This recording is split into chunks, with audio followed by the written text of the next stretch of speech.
अगर बेटा हम लोग confidence interval for estimating the difference between two population mean की बात करें, दोनों पॉपुलेशंस के स्टैंडर्ड डेविएशंस गिवन होते हैं, और अगर दोनों के गिवन हो तो जी टेस्ट अप्लाई करके फर्स्ट फार्मूला अप्लाई कर देना। लेकिन अगर दोनों गिवन ना हो तो सैंपल स्टैंडर्ड डेविएशन गिवन होते हैं। तो जब सैंपल स्टैंडर्ड डेविएशन गिवन हो तब आप लोगों ने सैंपल साइज को देखना है। तो दोनों सैंपल साइज ग्रेटर देन 30 हो तो आपने जी टेस्ट ही अप्लाई करना है। लेकिन अगर दोनों सैंपल साइज 30 से कम हो तो आप हमेशा याद रखिएगा कि अगर सैंपल साइज 30 से कम हुए तो वो इक्वल होंगे। मतलब वहां पर ऐसा नहीं होगा 30 से कम हुए तो n1 is equal to 25 and n2 is equal to 50, ऐसा नहीं होने वाला। फिर दोनों सैंपल साइज इक्वल होंगे। और ये बेटा उस टाइम होता है जब आफ्टर एंड बिफोर के इफेक्ट्स देखे जाते हैं। मतलब हमने एक यूनिवर्सिटी में से 20 स्टूडेंट्स को सिलेक्ट किया जो कि स्मोकिंग करते थे, मतलब 20 स्मोकर्स को सिलेक्ट किया। अब बेटा पहला जो सैंपल था हमारा वो 20 स्मोकर्स का ही था ना, और वो था जब वो स्मोकिंग करते थे। अब फिर हमने उनका ट्रीटमेंट किया कि जे स्मोकिंग छोड़ दें, और उनकी हेल्थ कंडीशन को ऑब्जर्व किया कि बिफोर ट्रीटमेंट उनकी क्या पोजीशन है और आफ्टर ट्रीटमेंट उनकी क्या पोजीशन है। तो क्या सैंपल साइज चेंज होगा?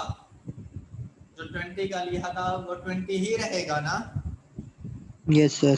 तो बेटा यहाँ पर हमेशा ऑब्जर्वेशन पेयर्ड फॉर्म में होती हैं।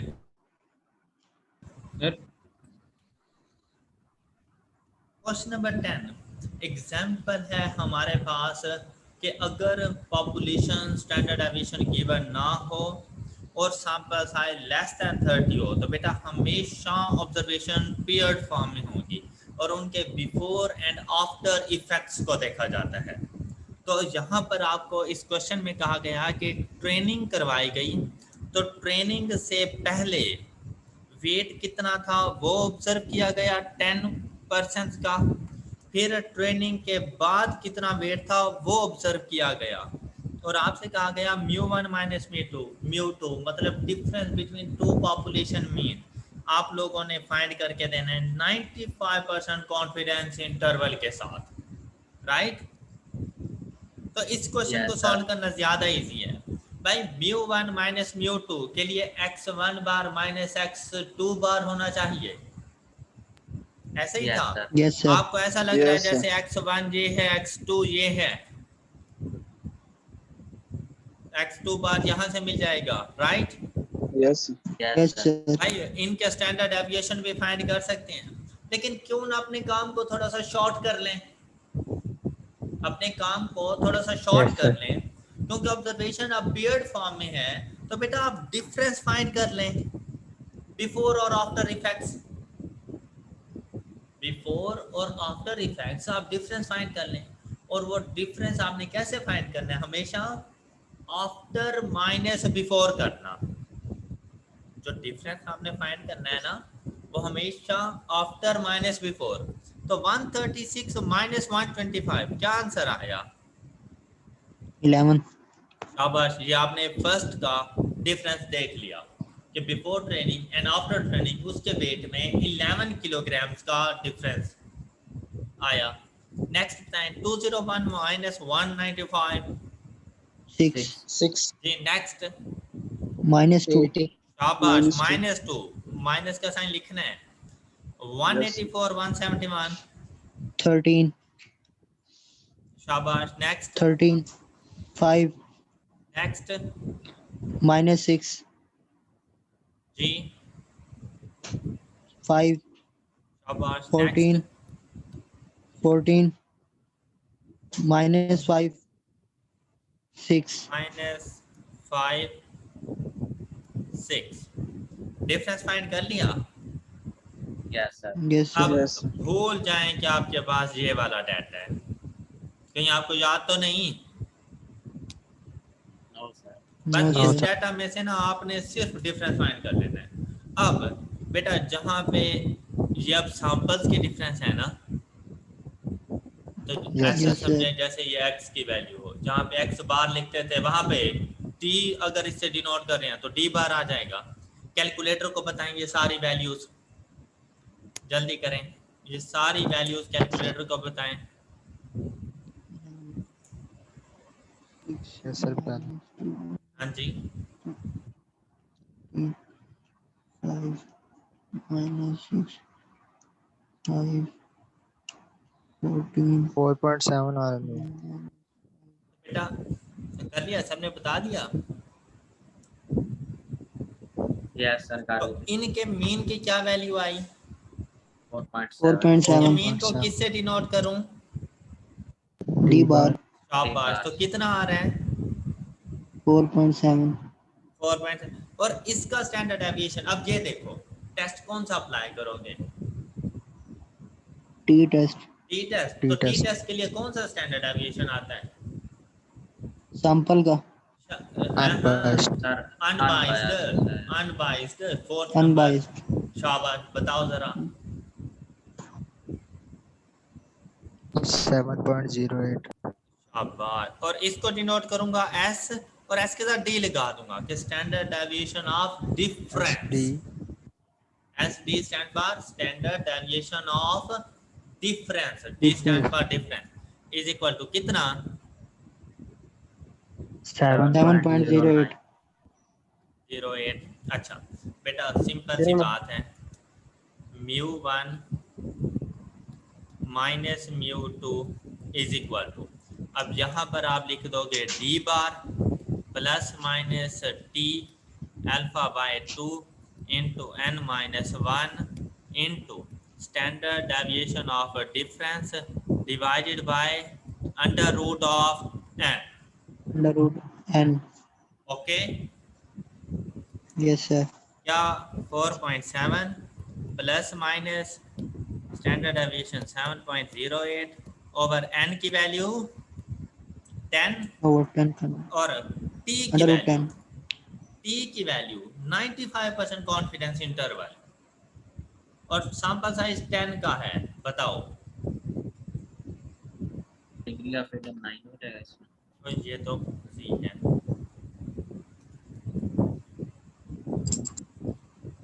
हाँ जी, कौन से वाला सिलेक्ट करें?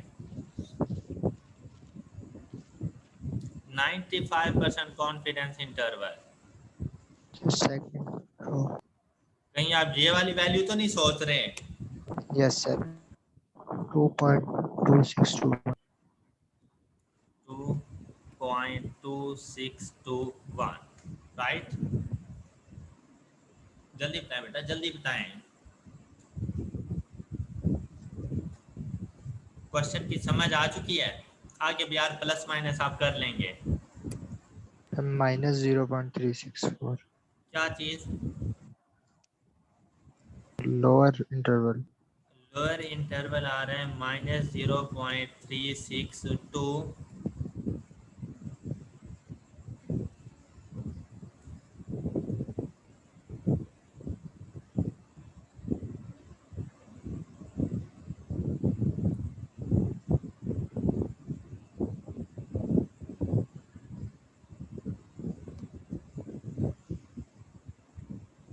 हाँ 9.764. 9.76। ओके बच्चों, 9.7. Okay Yes, sir. Yes, sir. Okay. चलिए गुड। अब आए, अब देखें, अब क्या इस फार्मूले की समझ आ गई है आप लोगों को? इस फार्मूले की समझ आ गई है Yes, आप लोगों sir. को? और μ1 माइनस μ2 को अब यहाँ पर हम लोग ना म्यू ऑफ डिफरेंस भी लिख देते हैं, इसको भी शॉर्ट करके, तो म्यू ऑफ डिफरेंस भी हम लोग लिख दिया करते हैं, mu D is equal to D bar plus minus T alpha by 2 multiplied by standard deviation over under root of N. तो ये नीचे लिखा हुआ है कि डी बार से क्या मुराद है, क्या आपने डिफरेंस फाइंड करना है, summation D over N. Difference कैसे आना है? आफ्टर माइनस बिफोर के साथ, और ये जो एस डी है ये कैसे फाइंड करना है, वही अनबायस्ड उसका फार्मूला लिख लिया है। फार्मूला सेम वही है लेकिन एक्स को रिप्लेस कर दिया डी से। आई होप कि आप लोगों को समझ आ गई होगी। जल्दी से बताएं बेटा। Yes, sir. Yes, sir. Yes, sir. चले Okay. Yes, ये sir. ये लास्ट एस्टिमेशन है, ये लास्ट एस्टिमेशन है, समझे क्या? कि बेटा अब हम लोगों ने पहले हम लोगों ने किसको एस्टिमेट किया था, पॉपुलेशन मीन को। Yes, sir. Yes, फिर sir. हम लोगों ने एस्टिमेट किया the difference between two population mean. Yes, sir. Yes, sir. अब हम एस्टिमेट करने जा रहे हैं पॉपुलेशन प्रोपोर्शन। पॉपुलेशन का प्रोपोर्शन मतलब बेटा जब आप ये कहो कि यार मैंने अपनी क्लास में टोटल 50 स्टूडेंट्स हैं, उनमें से 10 सेलेक्ट किए और उनमें से 3 स्टूडेंट्स ने ग्लासेस लगाई हुई थी, तो सैंपल का प्रोपोर्शन फॉर ग्लासेस कितना आया, 3/10। Yes, sir. 3 by हम 10. लोग अब ये देखेंगे कि भाई पॉपुलेशन अगर 50 की हो तो हमारे पास आंसर क्या 15/50। तो भाई पॉपुलेशन का प्रोपोर्शन कि पूरी क्लास में से कितने ऐसे स्टूडेंट्स हैं जिन्होंने ग्लासेस लगाई हुई हैं, Yes, sir. तो ये पॉपुलेशन का प्रोपोर्शन। ओके बच्चों, Okay, sir. तो बेटा जिस तरह से हम लोग पॉपुलेशन के मीन को म्यू से डिनोट करते थे और सैंपल के मीन को एक्स बार से, इसी तरह पॉपुलेशन के प्रोपोर्शन को कैपिटल पी से और सैंपल के प्रोपोर्शन को स्मॉल पी से Small डिनोट p. करेंगे। Small p. Okay okay Okay, Yes, sir. sir. अच्छा बेटा Yes, sir. पॉपुलेशन का प्रोपोर्शन फाइंड करना है तो सैंपल प्रोपोर्शन होना चाहिए। Yes, sir. Yes, sir. तो ये देखें population proportion is equal to sample proportion.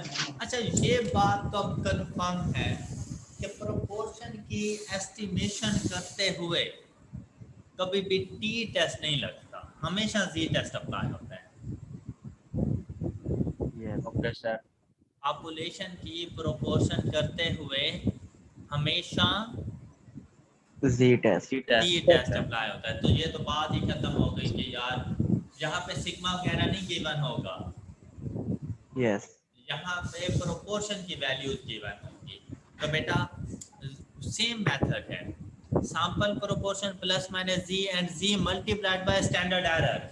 लेकिन अगर प्रोपोर्शन हो तो स्टैंडर्ड एरर का फार्मूला बन जाता है under root of P Q divided by n, Divided by n. Under root of P Q PQ divided by divided n. By n. Okay और ये Yes, क्यू sir. किस चीज को रिप्रेजेंट कर रहा है? बेटा सैंपल अब देखो ना, 3 बच्चे अगर 10 में से ग्लासेस के साथ हैं तो 7/10 विदाउट ग्लासेस हैं, तो ये P हो गया और ये Q हो गया। सेम वही प्रोबेबिलिटी वाली बात, probability of success Yes, and okay, sir, probability of okay. Failure. Okay okay sir. तो बेटा ये बात Yes, भी sir. याद रखना कि प्रोपोर्शन में स्टैंडर्ड एरर इस तरह से होता है। अब देखिए ये सैंपल का प्रोपोर्शन है। अब जिस तरह स्टैंडर्ड एरर फाइंड करने के लिए हम लोग sigma over under root n करते थे, Yes, sir. Yes sir. लेकिन अगर सिग्मा ना हो तो फिर standard deviation. Standard S error. Over under root n कर देते हैं। Standard ऐसा ही है Yes. बेटा, इसी Yes, तरह sir. से प्रेफरेंस दी जाती है पॉपुलेशन को कि अगर पॉपुलेशन का प्रोपोर्शन गिवन है ना तो P Q over n whole under root, ये होता है स्टैंडर्ड एरर। लेकिन जहां पर पॉपुलेशन प्रोपोर्शन तो हमने फाइंड करके देना है तो वो तो मौजूद नहीं है ना, तो फिर सैंपल का प्रोपोर्शन यूज हो जाता है। Okay Yes, sir. Yes all sir. Clear? Yes sir. Yes, sir. Good. अब इसका क्वेश्चन देखें, बहुत सिंपल, सबसे ज्यादा सिंपल है ये, क्योंकि इसमें ना इतना सोचना नहीं पड़ता। अच्छा दूसरा फार्मूला भी पढ़ते हैं, फिर एक ही मरतबा में क्वेश्चन सॉल्व कर लेंगे कि अगर पॉपुलेशन हमने एस्टिमेशन करनी है the difference between two population mean, तो हम उसको P1 माइनस P2, जैसे μ1 माइनस μ2 था, हाँ? Yes, sir. इसी तरह P1 minus P2। P2. P2 तो भाई यहाँ पर हम इसे अगर पॉपुलेशन के प्रोपोर्शंस का डिफरेंस चाहिए, सैंपल्स के प्रोपोर्शन का डिफरेंस मौजूद हो, Yes. हाँ, yes sir Yes, तो sir. P1 माइनस P2 ये आ जाएगा प्लस माइनस जी, टेस्ट तो जी लगेगा, स्टैंडर्ड एरर। तो अब स्टैंडर्ड एरर क्या हो जाएगा ये देखें, P1 Q1 divided by N1 plus P2 Q2 divided by N2। Clear हो गया बच्चे? Yes, sir. yes sir इनके क्वेश्चंस पर आ जाएं। क्वेश्चन नंबर 11 देखें, सैंपल है 200 का, 50 are found to have preference of gold leaf cigarette. Cigarette 50 over 200 जो गोल्ड लीफ को प्रेफर करती हैं, क्या ऐसे ही नहीं बनेगा इसका प्रोपोर्शन? सैंपल क्या है Yes, तो sir. स्मॉल बी से डिनोट करूंगा, 1/4 इज इक्वल टू 0.25। कोई मसला किसी को? no sir अब मुझे सैंपल का प्रोपोर्शन मिल गया, कहता है 90% confidence interval for population for the fraction of population of the cigarette smoker वो प्रेफर गोल्ड लीफ। तो टोटल ओवरऑल बताना है, तो capital P is equal to 0.25 plus minus 90% confidence interval. तो हमारे पास जी की क्या वैल्यू होती है? 1.65. 1.67.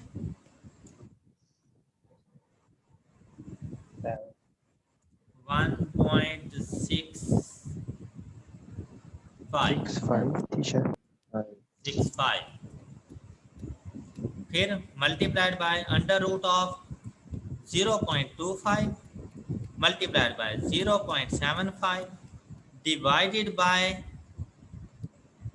200 n की वैल्यू सैंपल साइज।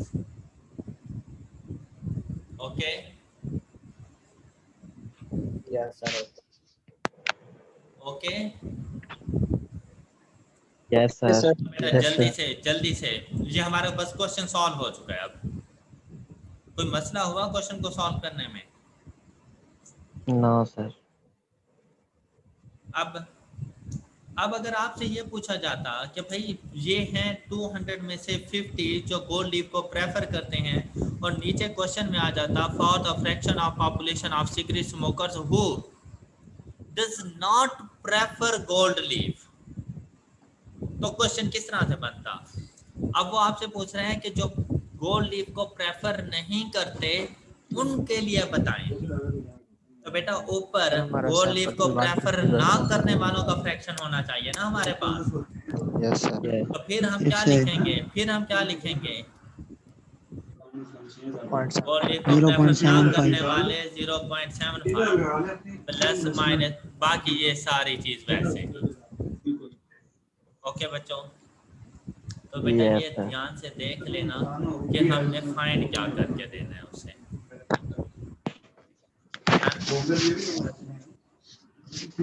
अब जरा क्वेश्चन नंबर 12 देखें और खुद सोचें, क्या आप लोग सोच सकते हैं इसे?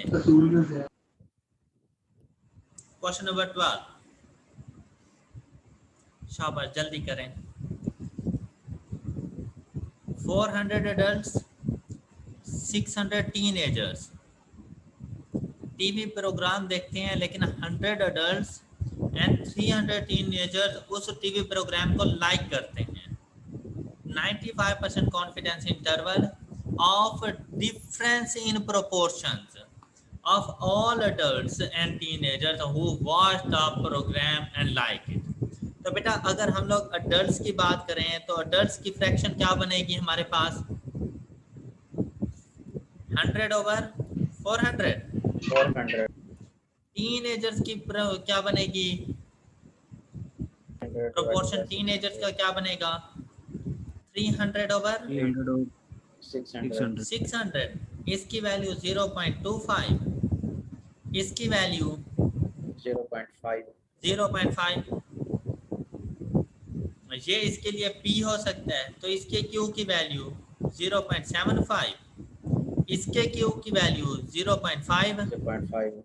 सैंपल साइज अडल्ट्स का 400 और टीनेजर्स का 600, डाटा सारा मिल गया। Yes, sir. अब जब Yes, आप sir. लोग लिखने लगे P1 minus P2 is equal, अब मुझे इतना बताओ कि क्या प्रोपोर्शन नेगेटिव में हो सकता है? No, sir. क्या प्रोपोर्शन नेगेटिव में हो सकता है? No, sir. तो बेटा इसी वजह से हम लोग ग्रेटर प्रोपोर्शन को पहले रखेंगे और स्मॉलर प्रोपोर्शन को बाद में रखेंगे, क्योंकि अगर हमने स्मॉलर पहले रख दिया ना 0.25 माइनस 0.5 तो वैल्यू नेगेटिव में नहीं आ जाएगी, तो हमारा क्वेश्चन गलत Yes, हो sir. जाएगा फिर। तो बेटा सिर्फ प्रोपोर्शन में, और वो भी जब difference between two population proportion हो, उस वक्त आप लोगों ने ये करना है कि भाई ग्रेटर प्रोपोर्शन को आपने पहले रखना है। ओके बच्चों, तो हम इसे लिखेंगे 0.5 minus Yes, sir. 0.25 plus minus 95% पे जी की क्या वैल्यू होती है? Sir, 1.96. और मल्टीप्लाइड बाय अब 0.5 multiplied by 0.5 divided by plus 0.25 multiplied by 0.75 and divided by Divided by 400. तो बेटा ये आपका क्वेश्चन सॉल्व हो चुका है। Done Yes. Done Yes, sir. Yes, sir. चले शाबाश। अब इन फार्मूलाज को बेटा एक मतलब फिर से देख लें, शाबाश, एक मतलब फिर से इन फार्मूलाज को देख लें, कोई मसला हो इनमें।